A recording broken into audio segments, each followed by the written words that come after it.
بسم الله الرحمن الرحيم والحمد لله رب العالمين والصلاة والسلام على سيد المرسلين. Il faut savoir une chose. Il faut savoir que les ulama ont dit إن هذا العلم دين فلينظر أحدكم ممن يأخذ دينه. Cette science est une religion. Que chacun d'entre vous regarde de qui il prend sa religion. لا يجوز que vous prenez votre religion de n'importe qui. Les ulama, c'est eux qui nous disent telle personne est un savant, telle personne ne l'est pas.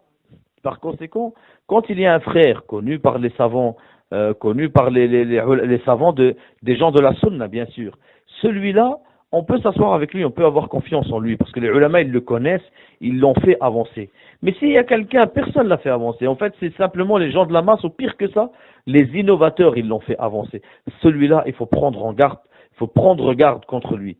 Pourquoi? Parce que le Nabi sallallahu alayhi wa sallam a dit إن الله لا ينزع العلم انتزاعا من صدور العلماء ولكن بقبض العلماء حتى لا يبقى عالما يتخذ الناس رؤوسا جهالا فيستفتونهم فيفتون بغير علم فيضل ويضل. Ça veut dire que Allah il va pas prendre le ilm par le cœur des gens, par le cœur des scientifiques, mais il va prendre la science par la mort des scientifiques, jusqu'à ce que les gens ils vont élever l'un d'entre eux. Ça veut dire les ignorants, ils vont sélectionner quelqu'un d'entre eux pour être un savant. Eux, ils sont ignorants. Comment ils ont fait pour savoir celui-là est un savant ou pas? D'accord? C'est ça qu'il faut savoir. C'est ça qu'il faut savoir. Et malheureusement, en France, nous avons beaucoup de ces gens-là. Des gens ignorants qui courent derrière l'argent, qui courent derrière le siège et qui appellent les gens à réussir leur vie ici-bas, même si ça doit aller contre leur vie de l'au-delà. Parmi ces gens, Rachid El-Jay, Boussena, le grand clown perturbateur et ignorant, Ismaël Mounir, le chef des clowns et des clowneries, Hassan Ekwisen. Hassan Ekwisen. Donc, cela, c'est pire que être des ignorants. C'est pire que être des ignorants. Parce qu'en fait, ils parlent pour détruire l'islam. Ils parlent pour détruire l'islam. Ils viennent avec l'image du bon musulman, etc. Mais Wallah al-Azim, ils vous appellent à transgresser Allah. Des exemples, ils ne sont pas cachés. Leurs vidéos, elles sont sur YouTube. Parmi les catastrophes de Rachid El-Jay, il a autorisé la musique. Allah, il a interdit la musique dans le Coran. Allah, il a interdit la musique dans le Coran. Le prophète, il a interdit la musique dans les hadiths. Et il a dit, viendra des gens de ma communauté qui vont autoriser l'alcool, la fornication et la musique. Et Rachid El-Jay, il a autorisé la musique. Boussena, il a autorisé des catastrophes. Et Boussena, qui est son grand ami Ismaël Mounir, qui est aussi son beau-frère, Ismaël Mounir, celui-là, il a autorisé la femme à enlever son voile. C'est-à-dire qu'il a été questionné par une sœur, est-ce que je peux enlever mon voile pour aller à la faculté? Il lui a autorisé. Sachant que Allah t'ordonne de mettre ton voile. Et le prophète sallallahu alayhi wa sallam, il te dit la ta'atan lil makhlouq fi ma'siyat al-khaliq. Pas d'obéissance à la créature pour la désobéissance au créateur. Ismaël Mounir, lui, t'a dit non. Désobéis à Allah pour obéir à l'homme. Ça veut dire que Allah, il t'ordonne de mettre ton voile. Et l'homme, il t'ordonne de l'enlever, tu dois obéir à l'homme et désobéir à Allah. C'est ce que Ismaël Mounir te dit. Le prophète sallallahu alayhi wa sallam a dit la'ana Allah an-namisa wal mutanammisa. Qu'Allah maudisse la femme qui épile les sourcils et celle qui lui épile. Ismaël Mounir, il a dit c'est autorisé. C'est quoi son preuve? Il a dit Allah il est beau, il aime la beauté. Mais la beauté, c'est pas la beauté en transgressant Allah. Je te donne un simple exemple. La barbe pour l'homme, elle est obligatoire. Des vingtaines de hadiths le prouvent. Elle est obligatoire. Le prophète avait la barbe. Abu Bakr, Omar, Othman, tous ils avaient la barbe. Le prophète, il l'a obligé. Et dans Sahih al-Bukhari, par exemple, le Nabi sallallahu alayhi wa sallam, il a dit Khaliful majousa, rukhul liha, wa huffu shawarib. N'imitez pas les adorateurs du feu. Faites pousser vos barbes et coupez les moustaches. Le hadith de Abdullah ibn Omar. Dans un autre, il a dit Abu Huraira, il dit 10 min al-fitra. 10 choses font partie de la propreté obligatoire, la propreté saine obligatoire. Jusqu'à la fin du hadith. Faire pousser la barbe, couper la moustache, faire suwak. Et les hadiths comme ça, il y en a plein. Si on prend l'avis de Ismaël Mounir, comme quoi Allah il est beau, il aime la beauté, par conséquent, pour te rendre beau ou pour te rendre belle, tu as le droit d'enlever ton voile. Puisque la barbe, elle est obligatoire, si moi je suis plus beau en rasant ma barbe, eh bien j'ai le droit de raser ma barbe. Ça, c'est ce à quoi nous appelle Ismaël Mounir. Que pour satisfaire les yeux des hommes, tu as le droit de transgresser Allah. Embellis-toi pour l'homme et désobéis à Allah. C'est ça à quoi vous appelle Ismaël Mounir. C'est ça à quoi il vous appelle. Il appelle à écouter de la musique, à écouter des chanteuses. Et carrément, il a donné un sens complètement erroné sur le Coran. Sur le Coran où il explique que Allah, dans le Coran, il fait les éloges des juifs et des chrétiens. Et il dit que ce sont des pieux. Il dit que Allah, il a dit sur eux, les juifs et les chrétiens, ce sont des pieux. C'est vraiment un clown. Ça vous prouve que c'est vraiment un clown. Dans un verset où Allah il parle des juifs et les gens du livre, il dit parmi les gens du livre, un groupe, ils sont réveillés toute la nuit, ils font soujoud. Ils ordonnent le bien et ils interdisent le mal. Quel bien ils ordonnent? C'est l'islam. C'est parce qu'en fait ils étaient devenus musulmans. Ils étaient devenus musulmans. Et parmi ce groupe de gens du livre, il y avait Abdullah ibn Salam, qui était un juif et qui est devenu musulman. Allah, il a descendu ce verset-là, et l'unanimité des savants, ils ont dit ces versets-là, ils sont descendus sur les gens du livre qui étaient devenus musulmans, puisque Allah, il dit, ils ordonnaient le bien. Est-ce que quelqu'un qui appelle au judaïsme ou quelqu'un qui appelle au christianisme ordonne le bien? Bien sûr que non, puisque le Nabi lui-même, sallallahu alayhi wa sallam, a dit, je jure par celui qui tient mon âme entre ses mains, personne de la communauté terrestre, ni juif ni chrétien, entend parler de moi et ne suit pas sur quoi je suis dessus, sauf qu'il soit parmi les gens de l'enfer. Ça veut dire que le Nabi sallallahu alayhi wa sallam nous dit les juifs et les chrétiens sont en enfer s'ils ne deviennent pas musulmans. Allah dans le Coran il dit Ya ahl al-kitab, lima takfuruna bi ayatillah, Ya ahl al-kitab, pourquoi vous avez mécru au livre d'Allah? Allah dans le Coran dit laqad kafara alladhina qalu inna Allah thalithu thalatha. Sont mécréants ceux qui disent que Allah est thalithu thalatha et fait partie de la Trinité. Yani il dit ils sont mécréants les chrétiens en bref. Et dans une autre sourate il dit sont mécréants ceux qui disent que Isa que Jésus c'est le fils de Marie. Allah il dit ولا تجدن أشد الناس عداوة للذين آمنوا اليهود والذين أشركوا. Vous allez trouver les pires ennemis des musulmans, les juifs et les mouchriquins, les adorateurs de statues. Et comment il s'appelle Ismaël Mounir, il t'a dit non. Et ici, Allah, il a fait leurs éloges. Non, non. C'est ton imbécilité qui ne fait pas tes éloges, nous dirons.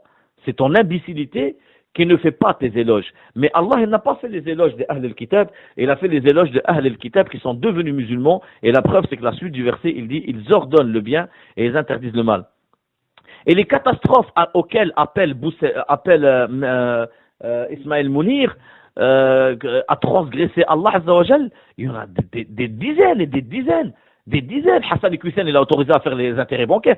Parmi les paroles de Hassan Iqwisen, est qu'un kafir qui donne de l'argent aux musulmans, il est mieux qu'un musulman pauvre. C'est les paroles de Hassan Iqwisen.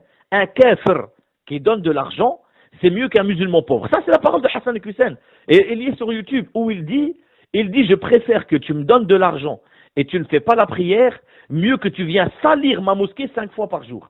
Yani pour lui, faire la prière sans donner de l'argent, c'est inutile, tu salis sa moquette. D'accord? Tu salis sa moquette. Yani, regardez bien la parole. Je vous répète la parole de Hassan Iqwisen. Il dit mot pour mot que tu donnes de l'argent et que tu ne pries pas, c'est mieux yani, que tu lui donnes à lui de l'argent, à sa mosquée. Que tu lui donnes à lui de l'argent et que tu ne pries pas, c'est mieux que tu rentres dans sa mosquée, salir sa mosquée 5 fois par jour, sans donner de l'argent. Vous vous rendez compte quand même de la gravité de la chose. Rendez-vous compte quand même de la gravité de la chose.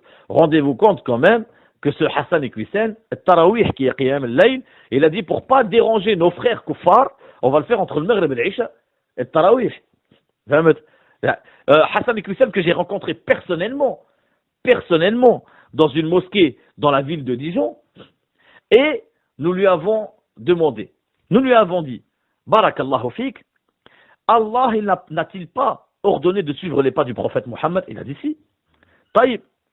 Allah n'a-t-il pas dit ce que le prophète vous a ramené, faites-le? Est-ce qu'il vous a interdit, éloignez-vous?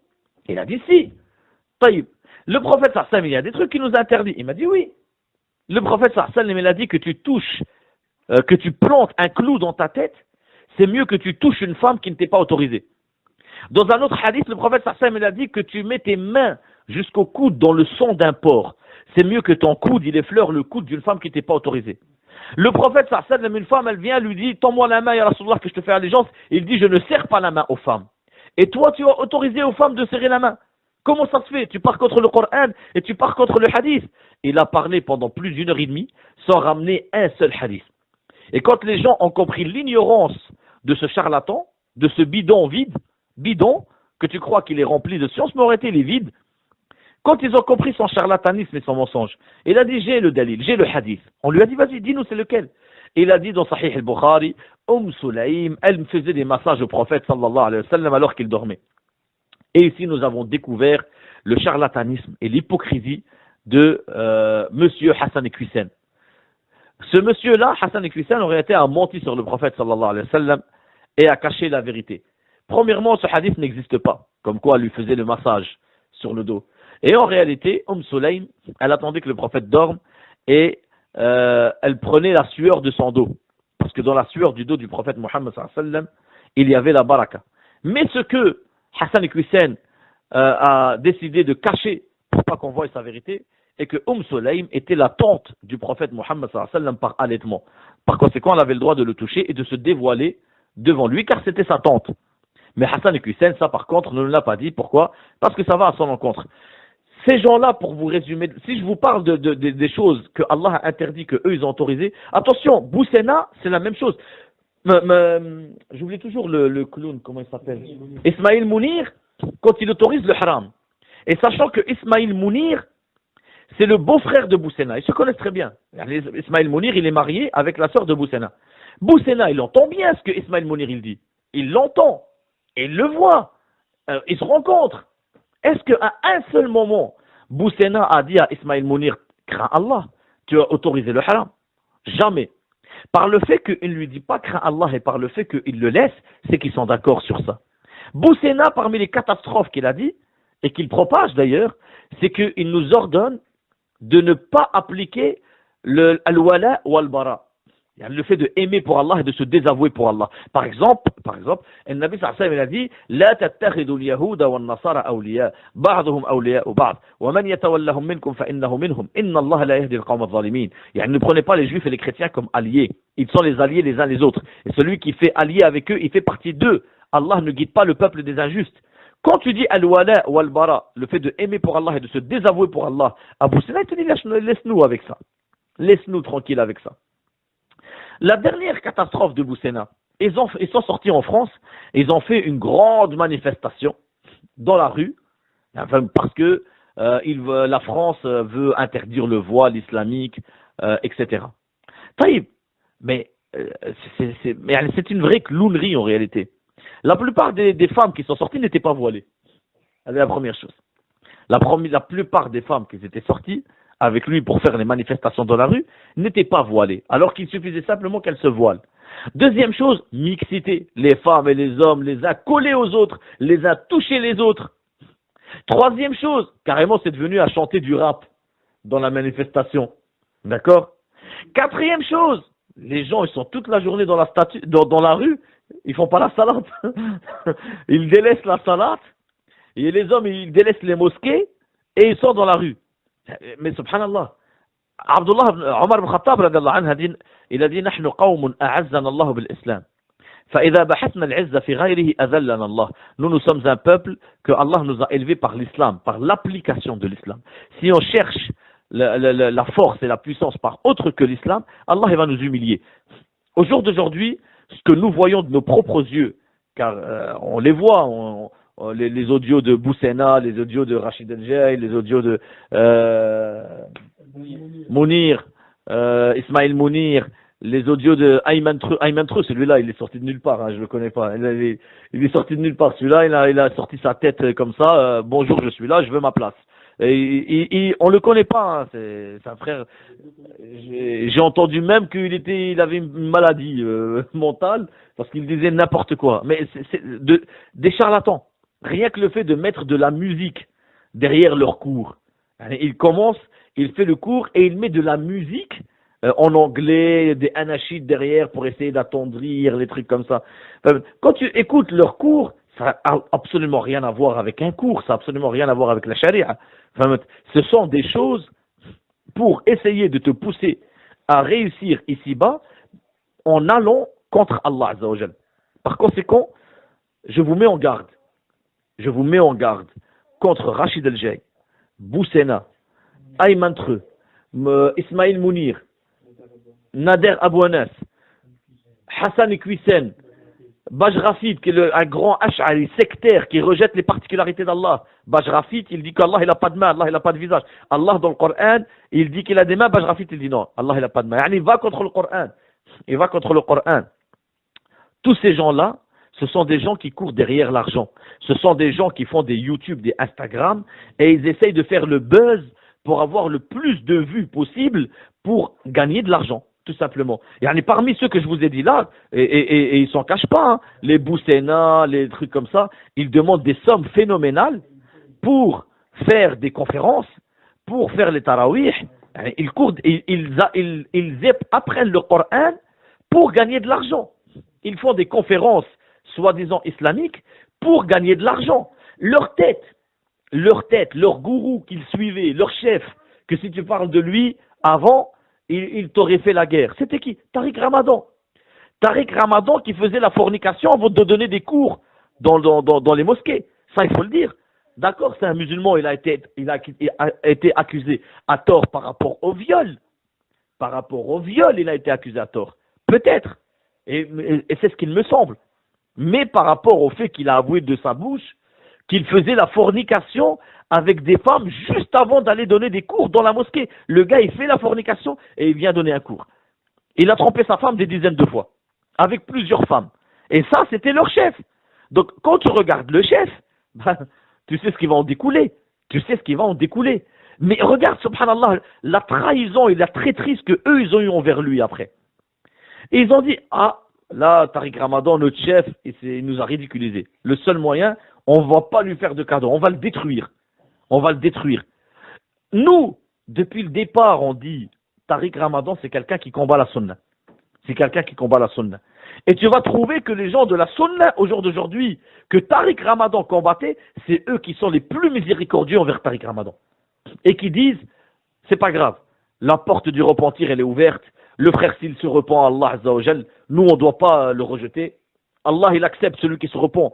Qui en est nous pour le rejeter? Par contre, ses propres soi-disant élèves, ils l'ont rejeté comme un déchet. Ils l'ont interdit de la plupart de leurs mosquées. La plupart de leurs mosquées, ils ne peuvent plus mettre un pied dessus. Carrément des insultes, des choses comme ça. D'accord? Pour vous dire qu'en fait, entre eux déjà, c'est une ratatouille. Des gens qui courent derrière l'argent, des gens qui courent derrière le statut, des gens qui courent derrière le stage, des gens qui courent pour avoir le plus d'abonnés possible sur YouTube, sur Instagram, les choses comme ça. Non, vous devez prendre votre ilm des gens qui courent derrière la satisfaction d'Allah, pas des gens qui courent derrière la satisfaction de YouTube ou la satisfaction de Instagram. Ces gens-là, ils ont dit la barbe elle est autorisée à enlever. La barbe, elle est autorisée à lever. Et ils ont dit le jilbab, tu peux l'enlever. Ils ont dit le hijra, elle n'est pas obligatoire. Elle n'est pas obligatoire. Tu peux quitter ta salat, si tu fais des études, tu peux ne pas faire la prière. C'est pas grave. C'est pas grave, fais pas ta prière. En bref, qu'est-ce qui reste de l'islam? Ils ont laissé quoi? Ils ont rien laissé. Ils ont rien laissé. C'est des gens, ils vous ont mis un petit peu de musique, et ils se font beaux, ils taillent leur barbe, ils mettent des petits costumes, et ils commencent à chanter un petit peu en anglais. Subhanallah, les frères et les sœurs, vous devez suivre la satisfaction d'Allah. On n'est pas là pour faire des fan clubs, comme Rachid El-Jay l'a fait. Il a ouvert un fan club. Rachid El-Jay a ouvert un fan club. C'est plus quelqu'un qui appelle Allah, c'est un chanteur. C'est un chanteur. Il se voit, il se montre en train de regarder les matchs de foot. Il faut savoir que les matchs de foot, on voit la aura des hommes. Un match de foot où un homme il se met en short. Et le prophète sallallahu alayhi wa sallam a dit, la aura de l'homme elle est du nombril au genou. Et lui, il regarde un match de foot, on voit la aura de l'homme. C'est haram. Et Rachid El-Jay se filme en train de regarder un match de foot. Ismaël Mounir qui nous parle d'une chanteuse algérienne française qui était voilée, qui a enlevé son voile et qui a plongé dans le monde de la chanson, dans le monde du haram, dans le monde de l'interdiction. Il dit, ouais, il faut pas l'insulter. Le bien, moi j'aime bien sa musique. J'aime bien écouter. Subhanallah, frère.